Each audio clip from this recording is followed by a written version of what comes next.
Avant de plonger dans cette histoire incroyable, pensez à vous abonner à la chaîne et à activer la cloche. Ici, chaque récit a quelque chose à dire, et vous ne voudrez pas en manquer un seul. Dans le quartier chic de Pacific Heights, le restaurant Elan brillait comme un joyau discret.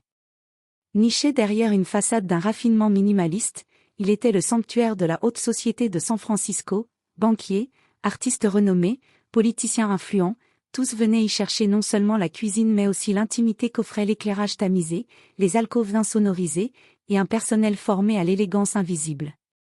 Ce soir-là, dans l'une des tables les plus prisées, une table ronde en bois clair près de la baie vitrée surplombant la ville, Grace et Ethan Calloway dînaient à la lueur d'un chandelier.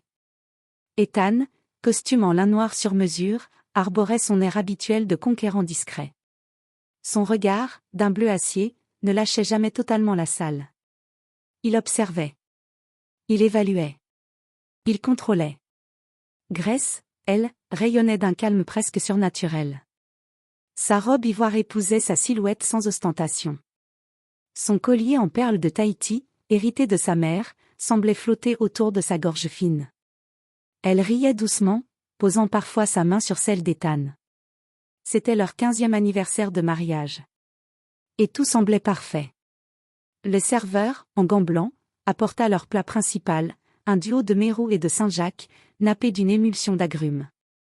Ethan leva son verre. 15 ans, Gracie. On a tout construit. Et le meilleur reste à venir. Elle sourit. Mais à cet instant, quelque chose dans son regard vacilla. Elle porta sa fourchette à ses lèvres, mastiqua lentement, puis ses traits se figèrent. Elle porta une main à sa poitrine, ses yeux s'écarquillèrent de terreur, comme si un feu invisible l'envahissait de l'intérieur. Puis elle s'effondra. La chute de sa chaise sur le sol marbré résonna comme une détonation. Les conversations s'interrompirent, les verres cessèrent de s'entrechoquer. Ethan se leva d'un bond. Grace. Il se jeta à genoux, secouant sa femme, hurlant son prénom. Une nappe blanche s'imbiba du vin renversé et de la peur soudaine. Un médecin présent dans la salle, un cardiologue en civil, se précipita pour lui administrer un massage cardiaque. Il palpa son pouls, tenta un bouche-à-bouche, puis regarda brièvement Ethan avec ce que seuls les hommes familiers de la mort peuvent transmettre, un doute terrible. Quelques instants plus tard, les secours arrivèrent. 2 ambulanciers en uniforme prirent le relais, mais tout était déjà trop tard. Elle ne respire plus, dit l'un d'eux. Pouls inexistant. Pupille fixe. On transporte. À l'hôpital mémorial de Saint-Jude, le chaos de la salle des urgences fut brièvement suspendu à l'arrivée de Grace Calloway. La docteure Monica Reeves, urgentiste chevronnée, prit en charge l'affaire. C'était une femme méticuleuse, au regard acéré. En approchant le corps, elle sentit immédiatement que quelque chose n'allait pas. La peau de Grace avait une teinte légèrement bleuâtre, presque grise. Ses lèvres étaient légèrement teintées de violet, et une odeur subtile, presque sucrée et métallique, flottait autour de sa bouche. Monica ferma les yeux une seconde. Cette odeur? Elle la connaissait. Cyanure, murmura-t-elle. Elle ordonna immédiatement une analyse toxicologique complète. Le corps fut préparé pour être transféré au centre médico-légal du comté. Trop d'éléments ne collaient pas avec une simple crise cardiaque. Le lendemain matin, lieutenant Darren Cole, vétéran de la brigade criminelle, entra dans le bureau du médecin légiste. Grisonnant, au visage duriné par 2 décennies de scènes de crimes et de mensonges bien habillés, il avait vu trop de meurtres déguisés en accidents. Quand il entendit le nom « Calloway », il fronça les sourcils. Il connaissait Ethan de réputation. Un homme dont l'image publique était un chef-d'œuvre de contrôle médiatique, mais dont les relations dans l'ombre, les affaires dans des paradis fiscaux et les partenaires tombés mystérieusement malades, avaient éveillé des soupçons qu'aucune preuve n'avait jamais concrétisés. Face au rapport préliminaire, Cole posa une question simple. Le cyanure, accident ou intention? Le médecin légiste ne répondit pas tout de suite. Il leva la tête, le regard grave. Il n'y a aucun doute. La dose était massive. Instantanée. Et surtout, mélangée à une émulsion au citron. L'acide masque l'amertume du poison. Cole nota sur son carnet. Le restaurant. Le plat. Le serveur. Et Ethan, assis juste en face. Qui avait mangé le même plat, mais pas la même assiette. 3 jours après le drame, les résultats toxicologiques tombèrent, froids et irrévocables. Grace Calloway avait bien été empoisonnée au cyanure. Mais ce n'était pas une intoxication grossière. La dose était calculée au milligramme près, suffisamment subtile pour ne pas être détectée à l'odeur par un palais non averti, mais assez puissante pour provoquer une mort quasi instantanée. Un travail de précision, d'un professionnel, ou d'un proche qui avait pris le temps d'étudier. Le laboratoire confirma une donnée essentielle, seule l'assiette de Grace était contaminée. Ethan avait mangé le même plat, dans la même salle, à la même table. Mais rien dans sa nourriture. Quelqu'un voulait sa mort. À elle seule. C'est à ce moment-là que le lieutenant Darren Cole comprit qu'il n'enquêtait pas sur un accident ou une simple vengeance. Il avait affaire à un crime ciblé, enveloppé dans une toile dense de privilèges, de secrets et de trahisons. La question devint inévitable. Qui voulait la mort de Grace Calloway? Ethan Calloway, le mari endeuillé, magnate de l'immobilier. À première vue, il incarnait l'image du veuf dévasté. Il pleurait en conférence de presse, la voix brisée, parlant de Grace comme de « l'amour de sa vie ». Mais Cole grattait derrière la façade. Très vite, les finances du couple révélèrent des fissures inquiétantes, investissements risqués à Shanghai, partenariats offshore douteux, dettes bancaires masquées par une ingénierie financière habile. Pire encore, des rumeurs de tension dans le couple commençaient à émerger. Une employée de maison évoqua des cris derrière des portes fermées. Une voisine parla de nuit où Grace dormait seule dans la chambre d'amis. Et puis il y avait l'héritage, si Grace mourait, Ethan héritait de tout patrimoine, œuvres d'art, part dans des sociétés écrans. L'argent, encore lui.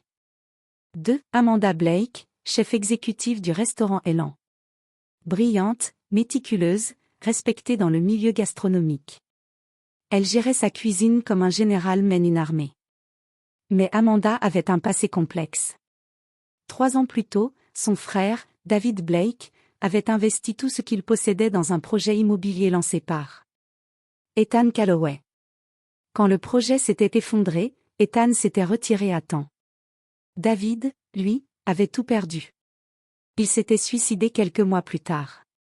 Depuis, Amanda s'était murée dans un silence professionnel. Mais une serveuse affirma l'avoir entendu dire, une fois, en parlant de Calloway. Les gens comme lui tuent avec des contrats. Moi, je préfère le feu. Feu. Ou poison. 3. Jason Rowe, majordome des Calloway depuis 10 ans. Un homme silencieux, presque invisible dans les grands espaces de la villa Calloway. D'une loyauté apparente sans faille. Mais les enquêteurs trouvèrent un virement anormal de $50 000 sur son compte personnel, effectué la veille de la mort de Grace. L'origine était obscure, mais le circuit financier menait à une société écran des îles Caïmans. Une de celles qu'Ethan avait fondée. Interrogé, Jason se perdit dans ses explications. Il parla d'un remboursement, d'un ancien service, puis se mura dans le silence. 4. Meredith Shaw, meilleure amie de Grace, brillante avocate d'affaires. Les 2 femmes se connaissaient depuis l'université. Meredith était brillante, loyale, et longtemps célibataire. Mais un détail refit surface, des photos datant d'il y a 10 ans, montrant Meredith et Ethan, trop proches. Le secret avait été bien gardé. Jusqu'à récemment. Dans le journal intime de Grace, retrouvé dans son bureau, elle écrivait noir sur blanc. Je sais. Je les ai vus. Elle pense que je ne vois rien. Ethan nie, bien sûr. Mais mon cœur, lui, sait déjà. Et quelques pages plus loin. S'ils veulent me faire taire, ils trouveront un moyen. Ethan est capable de tout. En fouillant la demeure des Calloway, Darren Cole découvrit un élément troublant. Une caméra de surveillance, couvrant le bureau privé de Grace, avait été désactivée manuellement, la veille de sa mort. Pas un bug. Pas une panne. Un acte volontaire. Quelqu'un avait accédé à son bureau. C'est là que Grace tenait un journal manuscrit, soigneusement rangé dans un tiroir verrouillé. Ce journal racontait son isolement croissant, ses doutes, ses peurs, ses soupçons envers Ethan, qu'elle disait distant, manipulateur, parfois cruel. Mais surtout, elle avait pris une précaution incroyable. Une semaine avant sa mort, convaincue que quelqu'un voulait l'empoisonner, elle avait mis de côté un échantillon de son dîner dans un petit sac plastique, scellé, daté. Cet échantillon, retrouvé dans son bureau, contenait déjà des traces de cyanure. Darren Cole fit arrêter Ethan Calloway, sous les caméras. Le scandale explosa dans les médias. Ethan nia tout, clamant sa douleur, accusant même Meredith Shaw ou Amanda Blake. Mais les preuves étaient là, les paiements à Jason Rowe, les caméras coupées, le poison acheté en ligne sous un faux nom traçable à une de ces sociétés offshore. Mais un dernier rebondissement frappa tout le monde. Lors du procès, Jason Rowe avoua que c'était lui qui avait versé le cyanure.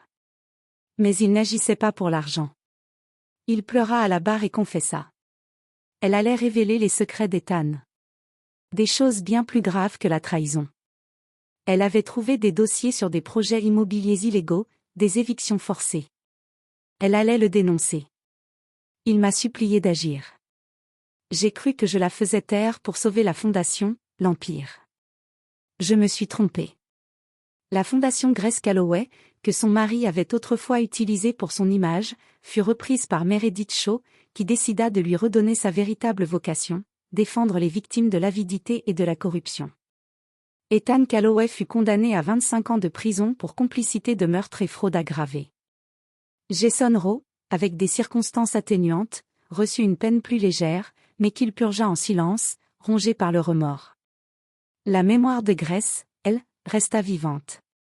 Son journal fut publié sous le titre « La vérité dans l'ombre » et devint un symbole du courage silencieux, de la dignité face à la manipulation, et de la lumière qu'une seule femme peut porter sur un monde d'apparence trompeuse.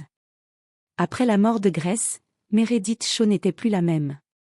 Avocate brillante, toujours droite dans ses convictions, elle avait perdu sa meilleure amie, et peut-être la seule personne qui la comprenait vraiment.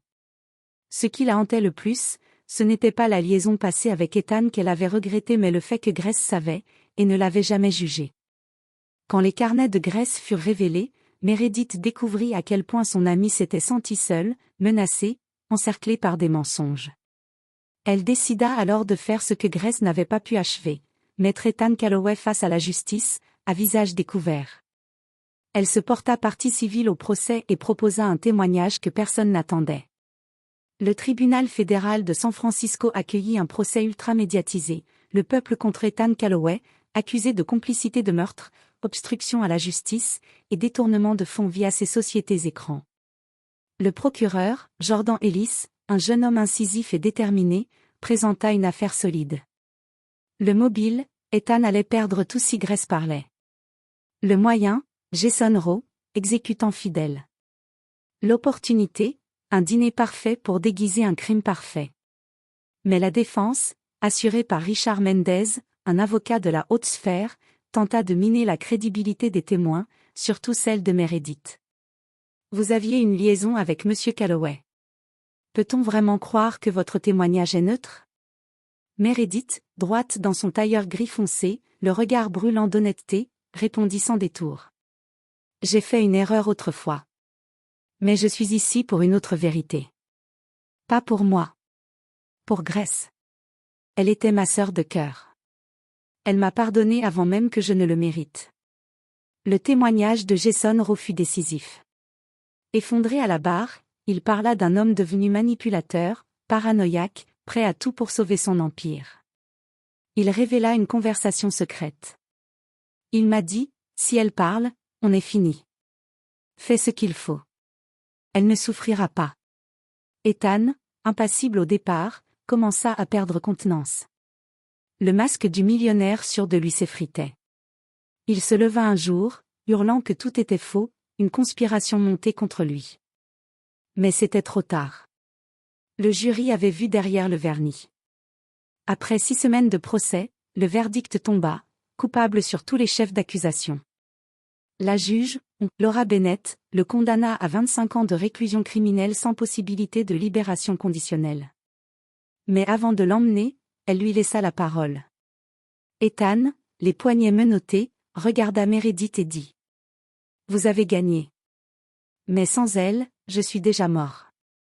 Quelques mois plus tard, Meredith reprit la direction de la fondation Grace Calloway, y intégrant une branche juridique, Voix silencieuse, qui offrait une défense gratuite aux femmes victimes d'abus psychologiques et de menaces dans les cercles de pouvoir.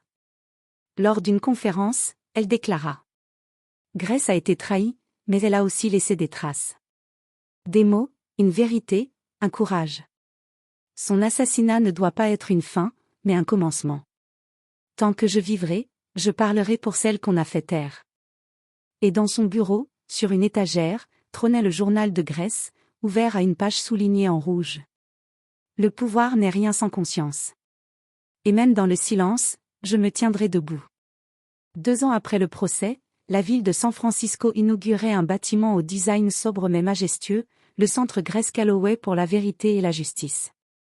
Dans le hall d'entrée, un mur entier était dédié à des femmes, victimes d'injustice, survivantes de violences domestiques, anciennes prisonnières ayant repris leur vie en main grâce à la fondation. Chaque visage racontait une histoire. Au centre, une photo de Grace, souriante, un livre à la main. La légende disait: elle n'a pas vécu pour elle-même, mais pour éclairer les autres. Meredith Shaw, désormais présidente du centre, avait changé. Elle n'était plus seulement une avocate brillante, mais une voix nationale pour la réforme de la justice, une femme respectée, crainte par les puissants qui vivaient dans l'ombre. Chaque année, elle donnait une conférence intitulée « Les silencieuses », qui mettait en lumière les femmes réduites au silence par des hommes puissants. Les médias la surnommaient désormais « la veuve blanche de la vérité », bien qu'elle n'ait jamais été mariée. Elle refusait la gloire. Mais elle acceptait le devoir. En prison fédérale, Ethan Calloway vivait une chute sans fin. Ses entreprises avaient été démantelées. Sa fortune saisie.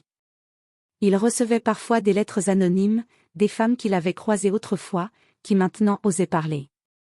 Il refusait de les lire. Un jour, il reçut un colis.